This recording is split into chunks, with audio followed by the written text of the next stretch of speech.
Ao vivo! Hoje o nosso tema é psicanálise e psicossomática. Nós tivemos um pequeno probleminha técnico, mas já contornamos e iremos então conversar com você hoje sobre esse tema super atual e extremamente necessário, né? Porque tudo que a gente recalca, que a gente esconde, pode voltar. Receber aqui a maravilhosa Jussara Ferreira, que é psicanalista e que tem experiência com a psicossomática, não só pelo conhecimento, mas porque ela passou na pele tudo isso e vai contar aqui pra gente.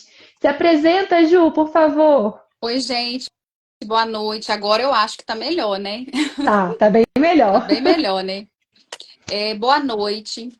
Como eu havia falado já, né? Meu nome é Jussara Ferreira. Eu sou psicanalista clínica, sou aluna da Ana Brison, excelente professora, sou suspeita em falar. Eu estou em processo de transição de carreira, eu sou da área da saúde. Eu sou graduada em serviço social e também sou mestranda, estou finalizando o mestrado também na saúde, eu gosto muito da área da saúde. E hoje a gente, né, vai falar, assim como a Ana mencionou aí, sobre a psicanálise e a psicossomática. Exatamente, um tema super atual, né? Se a gente for começar a pensar da pandemia para cá, a gente teve um boom dessa Verdade. somatização, né? E eu já queria começar te fazendo uma pergunta para você contar para a gente como que a psicanálise compreende essa relação entre a mente e o corpo nas manifestações psíquicas. Então, a mente, no caso, e o corpo estão completamente interligados, né? A gente consegue compreender que a nossa mente está ligada ao nosso corpo. E o que que acontece? A psicanálise, ela afirma pra gente que aquilo que a gente não expressa, aquilo que a gente não fala, aquilo que a gente reprime, aquilo que a gente guarda, de alguma forma, ele vai vir à tona. De alguma forma, vai aparecer. E vou falar um pouquinho de Freud, que ele foi, né, o pai da psicanálise, ele foi um dos primeiros a descobrir, né, a psicossomática, a estudar sobre a histeria, que foi através, né, desse estudo da histeria que ele conseguiu observar a psicossomática em alguns pacientes, através da cegueira, né, através também das paralisias. Então, assim, Freud também já teve uma descoberta bem interessante sobre a psicossomática. E, como eu mencionei, aquilo que fica inconsciente, aquilo que fica reprimido, vem à tona de alguma forma, né? Uhum. Acho que é bem interessante a gente falar um pouquinho também sobre o inconsciente, né? Porque o inconsciente é uma parte da nossa psique, da nossa constituição que existe, que tá lá, mas tá tão escondidinho que às vezes não, fui muito boazinha. Na maioria das vezes a gente não tem acesso. E Tá. mesmo a gente não tendo acesso, ele está lá, ele se comunica com a gente, ele manda informações. E quando essas informações elas são ignoradas, aí a gente se lasca, porque de qualquer forma ele vai desejar fazer essa comunicação. Então a gente precisa estar ali com os nossos olhos e ouvidos atentos, preferencialmente sendo acompanhado por um bom analista, né? Não adianta falar só por um analista. Tem que ser um Uhum. bom analista para te auxiliar, te guiar nesse processo que vai além do Uhum. autoconhecimento. Ele vai para a autorresponsabilidade, ele vai para a percepção de si, ele vai voltar lá na sua infância. Então, são aspectos importantíssimos que a gente não pode ignorar, né? Qual que é a Uhum. nossa próxima pergunta, Ju? Aí eu vou fazer essa pergunta para você. Quais são os principais fatores psíquicos envolvidos no desenvolvimento de doenças psicossomáticas? Nós temos, né, na nossa vida, os nossos mecanismos de defesa. Para não ficar muito longo, eu vou falar só da repressão, Uhum. que é um mecanismo muito forte em nós, né? Então, acontece uma situação, o que você faz? Você reprime, você joga lá pro inconsciente, faz uma bolinha daquilo e joga fora. Só que você não está jogando fora. Então, tudo que é reprimido tende a reaparecer com algum tipo de sintoma. Uhum. Uma dor de cabeça que você não sabe de onde vem, uma crise de ansiedade que você não sabe de onde vem, um estômago doendo, um refluxo. Aí você vai lá, faz endoscopia, vai entender, não tem uma causa, não tem uma bactéria, não tem uma úlcera, não tem nada de onde aquilo está vindo. Então, muitas das vezes isso vem do que é reprimido, né? E aí eu queria, Ju, que você falasse pra gente de que forma que os traumas infantis acabam influenciando nesse surgimento de sintomas físicos na vida adulta. É, assim como você falou, eu poderia citar vários aqui. Eu até vou citar assim os primeiros tópicos que eu fiz uma anotação aqui, mas eu vou apenas falar sobre um para não enfadar, para não ficar muito longo. Mas o primeiro deles é a desregulação emocional e a vulnerabilidade ao estresse. O que que acontece? Quando essa criança, ela passa por um processo de trauma e ela não consegue ressignificar, ela não tem ali um amparo, não tem um suporte, o que que acontece? Quando ela chega na vida adulta, ela começa a ter essa vulnerabilidade ao estresse, podendo o quê? Acarretar uma pressão arterial descontrolada, podendo acarretar o quê? Um problema digestivo, né? Igual eu já ouvi muitas pessoas, inclusive, eu até acho engraçado hoje, quando às vezes eu tô. Porque a gente, enquanto psicanalista, quando alguém comenta, aí você já logo fica assim. Ó, isso daí provavelmente é por conta disso. Porque às vezes uma pessoa reclama, né? Às vezes uma pessoa assim da sua família. Ela é uma pessoa explosiva, ela é uma pessoa, né, do temperamento lá colérico, e aí, o que que acontece? Ela começa a reclamar. Ah, eu tô sentindo uma dor no estômago. Nossa, eu tô sentindo uma dor no estômago. Aí faz exame, né? Faz endoscopia e não dá nada.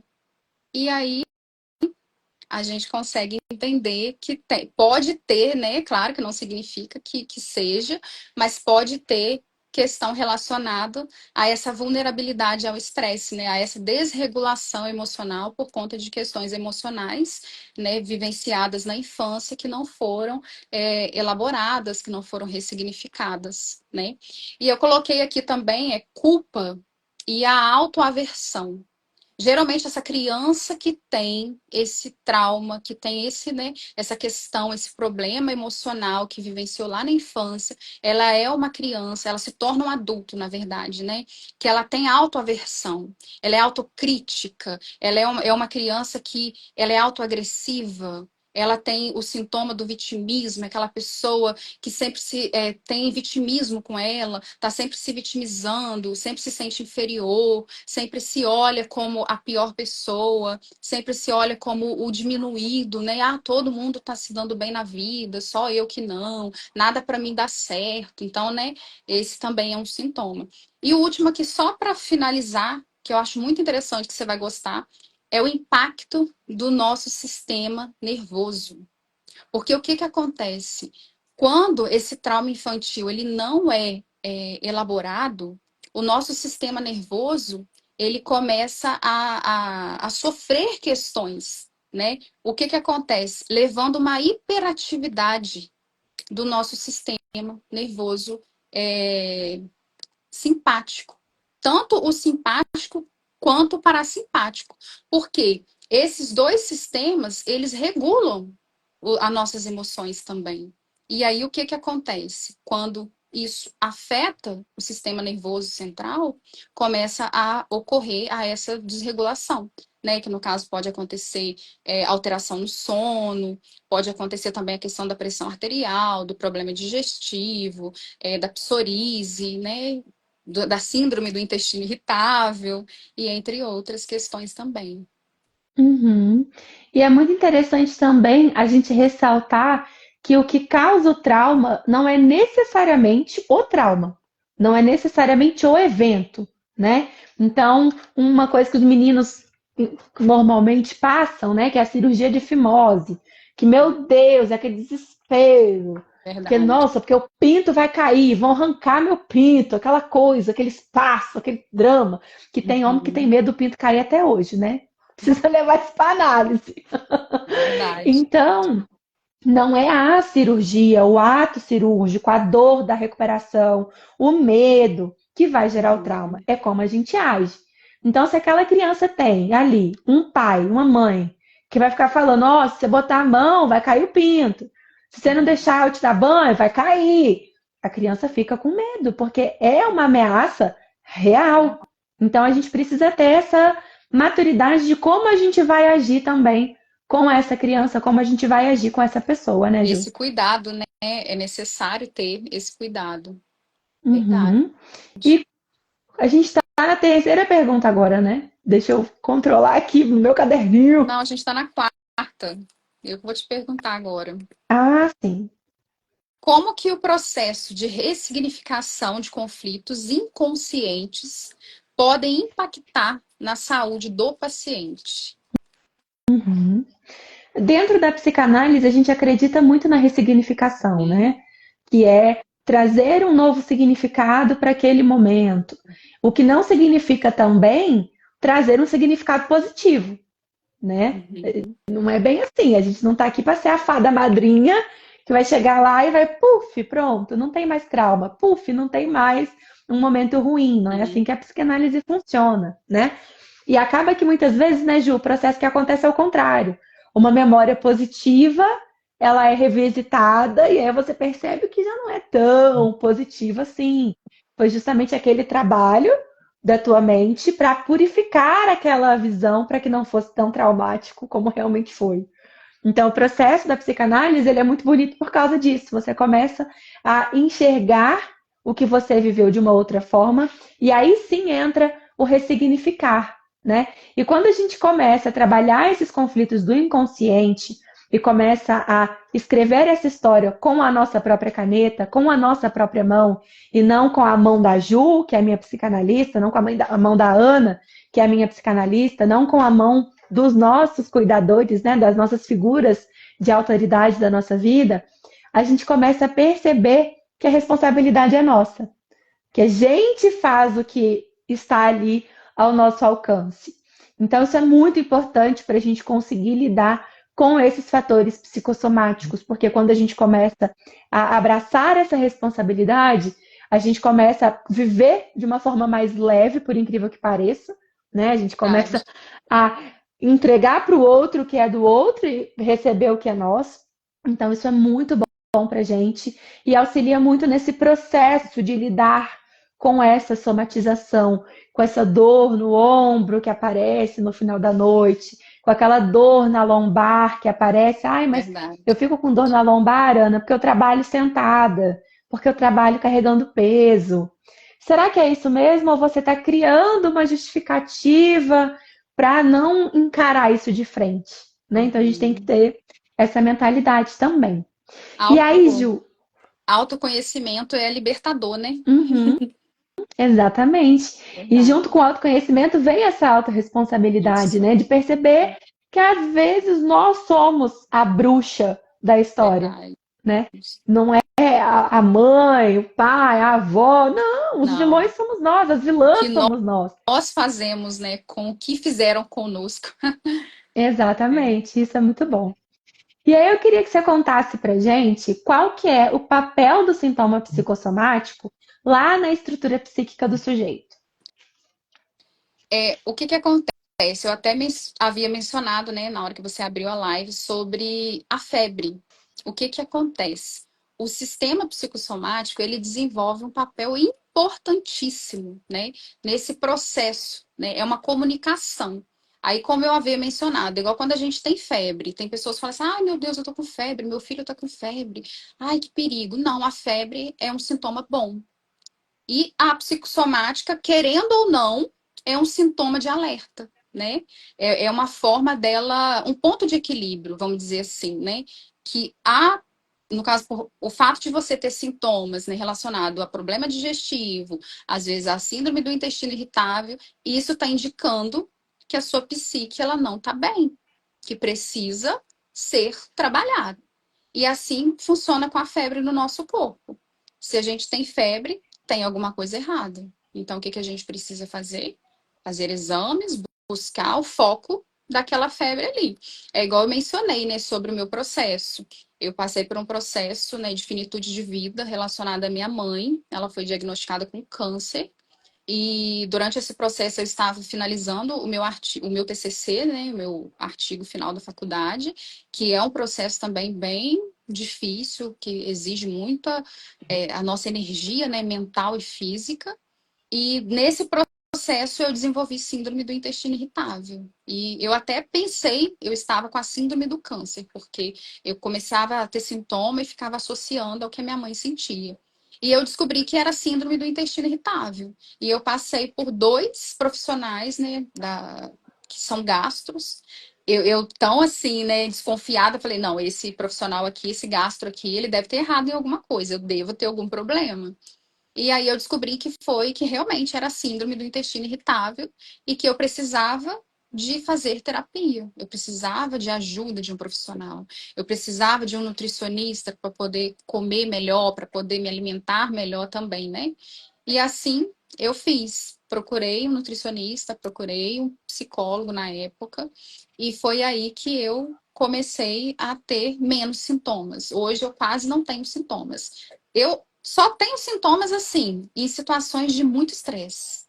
Se eu estiver muito estressada, é igual agora, eu sou mãe, né? Eu sou mãe de uma bebezinha de 1 ano e 4 meses. Então, assim, é um processo intenso, né? Viver a maternidade. Principalmente quando a gente não tem muito uma rede de apoio. E aí tem momentos que eu fico num nível de estresse elevado. Então, pode acontecer de surgir algum sintoma, né, relacionado à síndrome do intestino irritável. Mas hoje eu faço análise, então eu passo, né, pelo processo de análise. Hoje eu cuido das minhas emoções, hoje eu cuido da minha saúde física, né, da minha alimentação. E isso acontece o quê? Hoje eu tenho mais qualidade de vida. E aí, quando eu falei que esse sintoma ele funciona como um ponto de equilíbrio, é exatamente para poder não pesar a nossa mente. A nossa mente está com tanto conflito ali que ela manda para o corpo. E aí o corpo segura as pontas ali até a gente ressignificar, elaborar e, né, melhorar todo esse processo. E aí é por Uhum, isso que é importante a gente estar passando pelo processo de terapia, né? É uhum. isso. A nossa Sandra acabou de entrar aqui e Ai, ela tá nessa Sandra! novela, né? Sandra, você desembarcou onde, mulher? Tá no Brasil já? Conta pra gente a Hoje à fofoca, pelo amor de tarde Deus. ela estava em Madrid, olha que chique. Madrid, minha filha, essa mulher é assim, dorme em Paris, acorda em Madrid. É assim, É, gente chique é bem gente chique. chique, a gente é chique. E é Isso muito mesmo. interessante esse ponto que você trouxe, né? De como tudo está conectado, tudo está junto, né? Uhum. A gente não tem como se desmembrar, separar a nossa mente, separar o corpo, separar o estômago. É conectado, né? Você tinha falado também sobre o nosso sistema nervoso, né? Uhum. Agora você não falou, né? Você falou na anterior, mas é muito interessante para a gente pensar como essas repartições do nosso cérebro elas funcionam muito bem e elas levam essas informações, né? O Show de pessoal da bola. integrativa, eles falam ali, né? Aquela galera que analisa a sola do pé para ver ali onde que tá ruim, onde que não tá. A galera da reflexologia. Uhum. Então, é um conjunto. Se a gente ignora um pedaço desse conjunto, a gente vai pagar o preço. E aí a gente tem que pensar se a gente está disposto a pagar esse preço, porque é um preço muito caro, e é um caro que não dá para parcelar, né? Ele tende a desaguar todo de uma vez, né? Verdade. A Bela aí te cumprimentando. É, eu tô falando aqui com ela. Boa noite. Isso aí. E Ah, outro agora chegou tópico aqui. também, Ana, que eu achei super interessante, é que o sintoma psicossomático, ele é um mecanismo de defesa, né? Então, o que que acontece? Quando a gente tem esse sintoma, é a defesa que nós temos mostrando que precisa ser trabalhado, que precisa ser ressignificado, né? E é muito importante essa sensibilidade, né? Essa disponibilidade de resolver esse problema antes que vire algo pior. Exato. Agora, nós temos ali, vamos colocar que a gente está por volta dos 20, vamos ficar um pouco mais jovem. Estamos aqui por volta dos 20. Tem Então, 25. nós estamos. Aí, então pronto. Estamos aqui há 20 anos ignorando. Isso Há aí. 20 anos puxando para debaixo do tapete. Qual preço a gente vai pagar daqui a 20 anos, quando a gente estiver com 40? Vale a Exato. pena? Vale a pena a gente chegar lá aos 60, 70, com o estômago ruim, com a cabeça ruim, com o intestino ruim, com o corpo ruim, porque a gente ignorou? Né? Isso vale para tudo, vale para você que não faz ali, não visita sua ginecologista todos os anos, não faz uma Uhum. mamografia, não vai lá tomar tua vacina da gripe. Você está negligenciando o seu próprio corpo. Exatamente. Então, é necessário, né, que a gente pense: eu estou disposta a pagar o preço por me ignorar? Porque quando é o teu filho, seu filho chora de noite porque está com dor no dente. Você leva para o hospital, você arruma um dentista, você dá um jeito. Mas você está com aquele dentinho lá atrás, lascado, há 4 anos e não vai ver. Então, essas Verdade. pequenas negligências, elas também somam. E aí cabe a gente fazer aquela pergunta, né? Será que eu mereço ser negligenciada? Verdade. Não merece. A gente merece o melhor. O melhor que a gente entrega para o outro, a gente tem que entregar para a gente também, né? Exatamente.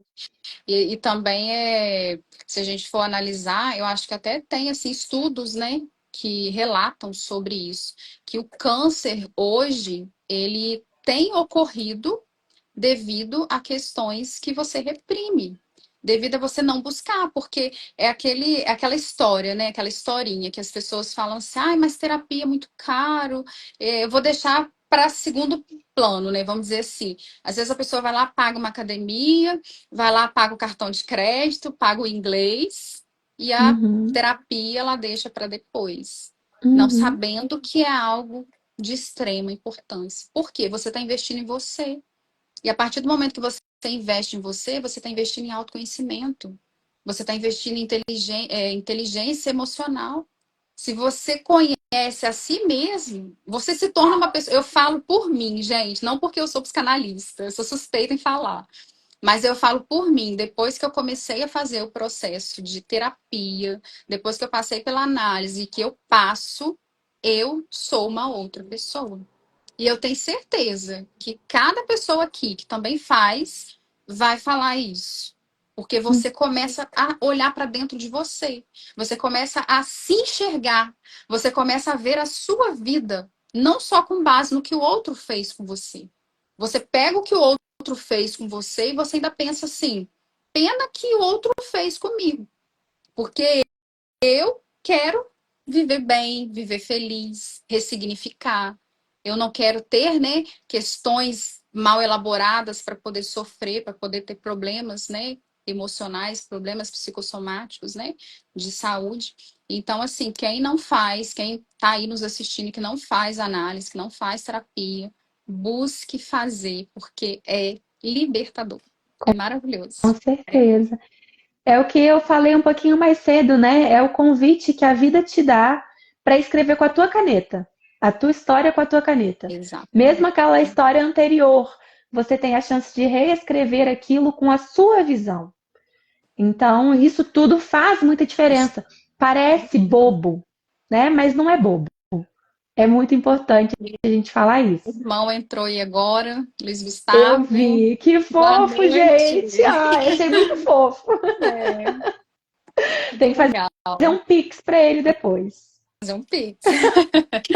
Ó, vamos para a próxima. Como a escuta psicanalítica ela pode auxiliar na compreensão e no tratamento de queixas corporais sem causas médicas aparentes? Uhum. A gente pode pensar nem só na psicanálise, vamos pensar naquele momento que você está com um problema, e Uhum. aí você começa a falar sozinha, tá ali cozinhando, falando sozinha. E aí, entre aspas, do nada, você, é só fazer isso aqui que vai resolver. Uhum. Dentro da psicanálise, é como se você tivesse esse caminho encurtado, porque ali você vai ter na sua frente uma pessoa que é especialista em ouvir. A Uhum. nossa forma de ouvir é diferente. Então a gente não ouve só o que é dito, a gente ouve a forma como a pessoa gesticula, a forma como a pessoa se posiciona. Tudo isso traz para nós analistas pequenas respostas que fazem com que a gente tenha oportunidade de criar esses manejos para facilitar esse teu caminho. Então, você traz uma fala, na próxima sessão a tua analista te traz uma pergunta, te traz uma provocação, te traz às vezes até uma exclamação, né, do tipo, nossa, Uhum. mas você sempre se comporta dessa forma. Por quê? E você tem a oportunidade de revisitar. Aqui entra aquele momento, né? A sua oportunidade de escrever a sua história na sua caneta, no seu caderno, da sua forma. Então, isso pra gente faz muita diferença, muita. Eu, ano passado, numa sessão com a minha analista, eu estava reclamando de pessoas que fazem perguntas óbvias, porque isso me irrita. E quando a pessoa chega, faz uma pergunta óbvia, eu respondo a pergunta e a pessoa erra naquele mesmo ponto. E eu fico nervosa, eu falo, gente, não é possível o que está acontecendo comigo. Sendo que, numa sessão anterior, eu contei para essa minha analista que eu tinha feito prova da faculdade e eu tinha errado em pontos que eu já sabia. Ou seja, eu errei por distração. Ela, muito sorrateira, chegou e falou: Olha, mas engraçado que você tá ficando irritada com o que você mesma faz. Eu fiquei olhando pra cara dela, ela ficou olhando pra minha cara, porque eu não tinha que falar. É verdade. Eu Verdade. estava irritada com o que eu fazia. Então, comecei a trabalhar isso em mim para eu não ficar irritada, porque erros acontecem, né? Verdade. Então, esses pontos que a psicanálise traz pra gente são muito curiosos, são divertidos. Doem um pouquinho, mas a gente ri depois, né? E se E não é muito dói, bom. é porque tem algo errado, né? Precisa doer, Uhum. né? Aquilo que não dói não está sendo ali trabalhado. Então, se está acontecendo uma perguntinha, uma provocação ali que tá, né, doendo, é porque você vai elaborar aquilo ali, você vai avaliar, vai olhar, vai pensar, vai analisar e vai ver que faz sentido. E é aí que começa a surgir esse autoconhecimento. Porque eu costumo dizer que o processo de análise é como se fosse, né, no caso, o psicanalista, ele está no banco ali do carona e o analisando, ele está ali dirigindo. E você só conduz ele. Ele que vai dirigir para onde ele quer. Então, é um processo que é de muito valor, né? Se você observar, é de muito valor. E às vezes a gente retém, a gente reprime, a gente prefere guardar. Por isso, exatamente, né, o tema da nossa live de hoje fala, né? A psicossomática, aquilo que você não coloca para fora, aquilo que você não expõe. Claro que você tem que expor com um profissional, com uma pessoa, né, qualificada, com uma pessoa correta, mas aquilo que você não expõe, aquilo vai abrindo só, né, feridas. Que aí pode ser, né, problema digestivo, síndrome do intestino irritável, uma dor de cabeça que nunca passa, né, psoríase, entre outras, né, psicossomáticas aí, sintomas, né, da psicossomática. Uhum. E aí, Ju, eu queria te perguntar uma coisa. Qual que é a relação entre a repressão emocional e esse aparecimento desses sintomas psicossomáticos? O que acontece? A repressão emocional, a gente já até mencionou aqui um pouco, mas assim, a repressão emocional, ela pode acarretar um acúmulo de sintomas, né? Ela pode acarretar o estresse, a ansiedade. Quanto mais você vai acumulando, mais você passa por esse processo de sintomas, né? Vamos dizer assim, de estresse, de ansiedade. Você pode desenvolver aí uma síndrome do pânico, né? Uma depressão. Aí você começa também a psicossomar, né? Você começa a ter dores, tensões musculares, problemas digestivos, né? E o pior, inclusive assim, eu já vi, né, casos, até estudando sobre isso, de pessoas que passaram por um processo de muita exaustão emocional, né? Vários processos ali de muito trauma, muita ferida, né? De alma. E essa pessoa, ela não buscou ajuda. Ela só foi tentando ali ficar bem sozinha. E chegou um momento na vida dela que aquilo foi acontecendo com tanta frequência, que ela teve um surto. Ela surtou. E aí o que que acontece? Por que que isso acontece? Porque não buscou ajuda no momento adequado. Talvez se essa pessoa ela já tivesse buscado ajuda ali no início do processo, talvez ela não teria, né, chegado até esse momento, né, de surtar, de se desesperar, né, de passar por um processo mesmo de ter pensamentos até suicida, né, vamos dizer assim.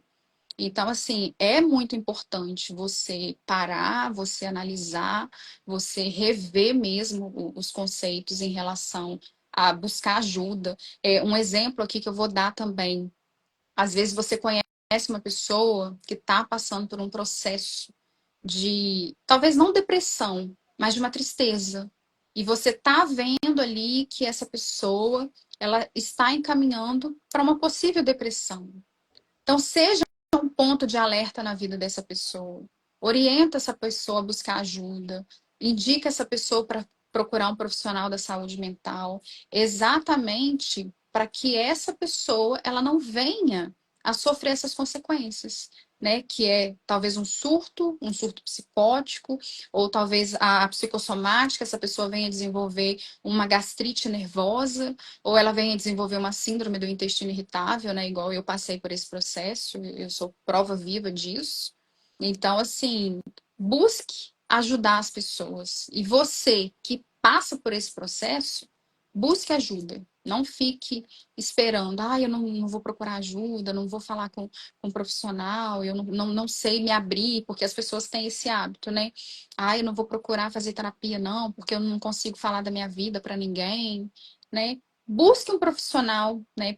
Que seja realmente um profissional qualificado, um profissional ético, que ele vai te ouvir, ele vai te acolher, e com toda certeza você vai ter uma vida assim muito mais leve, você vai conseguir olhar para todo esse processo, né, que você está vivendo com mais leveza, com mais tranquilidade, né? Uhum. É muito importante a gente deixar claro que ninguém precisa sofrer sozinho. Ninguém precisa passar por um momento difícil sem suporte, né? A nossa amiga está falando aqui Eu tô bastante com vendo a aqui gente a Olga, né? e, e é muito importante que a gente ouça isso, né? Se você está ficando tão tocada com o que a gente está falando hoje, é porque o seu corpo está te pedindo socorro. Não ignora Exatamente. isso. Não ignora, faça isso por você. É um ato de amor que você tem por você mesmo. Verdade, Se fosse um amigo, um parente, você tentaria ajudar aquela pessoa. Faz isso por você. verdade. Assuma essa responsabilidade, não comigo, não com a Ju, Isso com aí. você, né? Pode, Ouça. você pode, Olga, também, igual aí, né? Se você quiser depois me enviar mensagem, a gente pode conversar, eu posso fazer umas orientações. E o legal é exatamente isso mesmo. É você, igual você mesma anotou aí, né? Falou aí no comentário, que você precisa de ajuda de um profissional. Então, quer dizer, você já está reconhecendo que você precisa de ajuda de um profissional. E eu posso te falar uma coisa? Reconhecer que a gente precisa de ajuda não é fraqueza. Não é fraqueza. Às vezes as pessoas elas acham que é fraqueza. Não, mas é força. Uma pessoa que ela busca ajuda, ela é uma pessoa forte. Ela é uma pessoa que ela tem a mente dela ampliada, que ela consegue assim olhar além da curva, né? Ela tem uma visão de águia. E águia, ela voa alto, né? Então, se você quer se conhecer, se você quer ressignificar, se você quer curar suas feridas, entender por que que talvez você tenha sintomas, porque talvez você tenha feridas, né, relacionadas à sua infância, né, ao seu passado. Então, assim, não deixe de buscar ajuda, porque com certeza você vai passar por esse processo terapêutico e você vai se tornar uma outra pessoa, né, Ana? Com certeza. E você vai ter esse dia como um grande marco. Não o marco de você estar ali sentadinho assistindo a sua live, mas o marco desse momento em que você tomou uma decisão por você. Que É, você decidiu se amar, você decidiu se ouvir. E isso tem um valor inenarrável. Você vai poder descobrir na pele o quanto isso é importante. Ju, por Verdade. conta do nosso horário, que já está um pouquinho tarde, quero pedir para você aqui deixar o seu recado para o mundo, contar para as pessoas onde elas conseguem te encontrar. Olha, gente, eu assim, agora eu sou, né, o que eu tenho para falar aqui, que eu sou muito grata, com certeza, por ter conhecido, por estar, né, na área da psicanálise, por ser psicanalista, porque a psicanálise, ela é algo assim, eu sou suspeita de falar, é extraordinário. Se você souber o quanto você se conhecer muda a sua trajetória, você procuraria cuidar da sua saúde mental o quanto antes. E eu quero também deixar aqui para vocês, gente, eu coloquei esse livrinho aqui, ó, que quando eu desenvolvi a síndrome do intestino irritável, eu comprei esse livrinho aqui, da Camila. E ela fala sobre a incrível conexão intestino e cérebro. E aí fala assim, ó, descubra a relação entre as emoções e o equilíbrio intestinal. Porque o que que acontece? O nosso intestino, ele é o nosso segundo cérebro. Então, se você tem interesse, né, de saber um pouco mais sobre a síndrome do intestino irritável, a relação que tem com o nosso cérebro, a importância de cuidarmos da nossa alimentação, eu indico esse livro aqui. E se vocês, né, quiserem aí me contatar, eu tenho meu Instagram aí, que é, né, @psígio_sara_ferreira. Eu criei também recentemente um canal no YouTube, que também é o mesmo nome, @psígio_sara_ferreira. Tenho também uma página lá no TikTok, que eu também tô lá criando conteúdo lá. Então, se você quer poder aí adquirir mais conhecimento, me segue aí nessas redes sociais que você vai me encontrar lá também. E no meu Instagram tem o meu WhatsApp também, tem o link do meu WhatsApp. Então, pode também me contatar por lá. Maravilhosa. Bom, meu nome é Ana Brison, como vocês já viram aqui. Eu sou psicanalista, sou professora, sou supervisora. Também tenho meu canal no YouTube, que também é Ana Brison. Lá tem muitas aulas para psicanalistas, mas se você não é psicanalista, não se preocupe. Temos alguns vídeos curtos que podem ser super interessantes para você também, tá? A gente tem alguns grupos de estudo que você consegue ter acesso pelo meu link na bio. Se quiser conversar comigo, também tem lá no link na bio o meu WhatsApp. Vai ser maravilhoso poder ouvir você. E a gente se vê na próxima. Muito obrigada, Ju, por ter aceito o convite. Muito Ah, bom ter você nada. aqui. Foi Muito ótimo. bom te ouvir. Sempre maravilhosa, sempre com comentários muito pertinentes. Muito obrigada. Nada. Foi muito bom estar aqui com você, compartilhando tudo isso. Joia, querida. Obrigada, viu? A gente se vê em breve. Tchau, Breve. gente. Tchau, gente. Boa noite.